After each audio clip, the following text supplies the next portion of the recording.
T. Jairam, Joint MD of Kotak Mahindra Bank, joins us right now on the show. Good to have you, Jairam. Thanks so much for taking the time out. What do you make of this verdict that has come out? I mean, people were probably factoring in at close to 11 o'clock that SP with maybe 150, 160, 170 might have to take the support of the Congress in order to make the government in UP. That is out of the window now because SP can do that on its own. What implications does this have for the centre per se? And two, for the reforms process over the course of the next 3 to 4 quarters?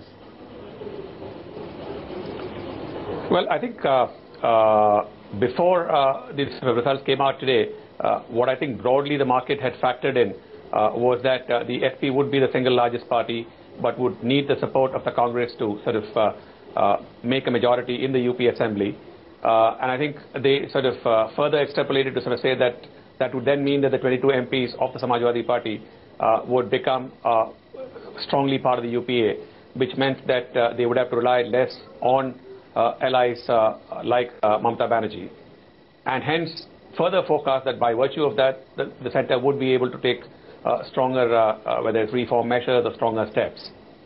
I think a lot of that has now sort of got thrown out of the window, because clearly the Samajwadi Party does not need the support of the Congress to form a government in UP. So hence, I think now clearly at some level the ball is in the court of the SP as to whether even if they form a government on their own, would they sort of continue to support the UPA at the centre. The alternative, of course, is that by virtue of her having lost in the state, Mayawati and the BSP could become a stronger supporter of the centre. But I think these are things which still have to play out. Suffice to say that at this point of time, it looks as if the Congress is on a much weaker wicket than what had been projected. And to that extent, I think it will certainly impact some of the measures they will be able to do immediately going forward. The question mark then, Jairam, one, before we come to what happens to certain policy measures like the FDI, for starters, is what happens to the commentary from the Congress or the steps taken by Congress over the next 2 to 3 quarters. Do you believe, they have resorted to populist measures which are not necessarily economically viable, so to say, and therefore detrimental to how the fisc works out, per se. Do you think that such measures could actually gain more foothold as the Congress tries to woo more people before 2014 comes about?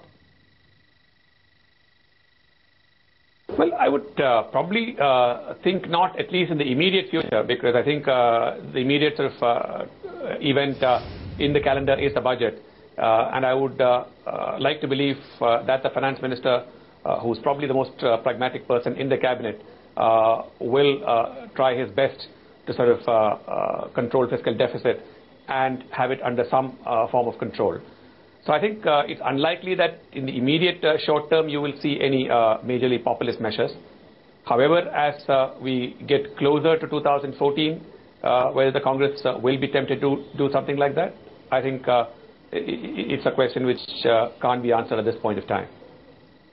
Given that political risk is a key overhang, then purely from an economy's perspective, even from a market sentiment perspective, what's your sense on how, post the budget this time around, in the run-up to 2014, how will this political risk, so to speak, that's being talked about, impact the overall view that foreign funds would perhaps take to India right now?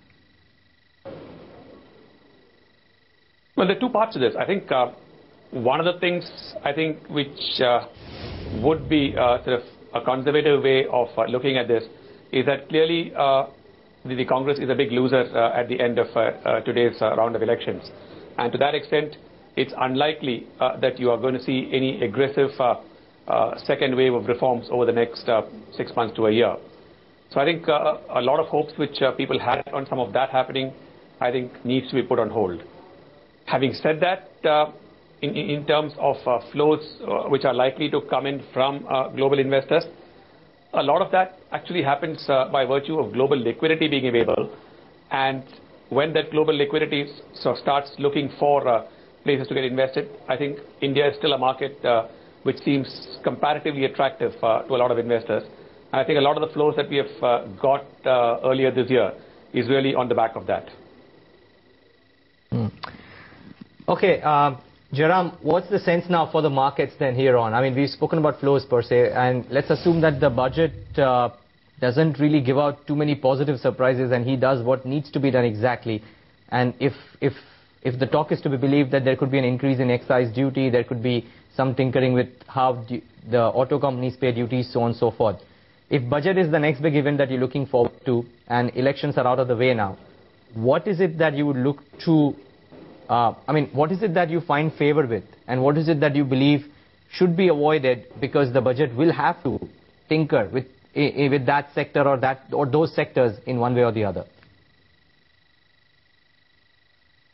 I think clearly what most large investors and certainly global investors will expect from the budget is sort of ability to bite the bullet at some level, in the sense that clearly we have fiscal deficits which are pretty much spinning out of control. And I think if through the budget the message can be conveyed that there are some tough decisions which can be taken by the government and that they are willing to buckle down and look at fiscal deficit very seriously, I think that will go down as a very good image.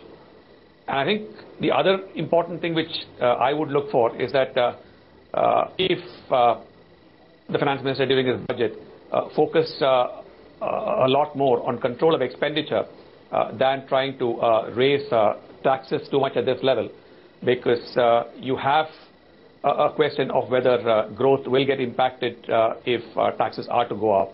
And I think we are at a fairly sensitive stage where you can't have growth rates slip below 6%, etc. So I would hope that a lot of the focus in the budget would be in terms of controlling expenditure rather than increasing taxes.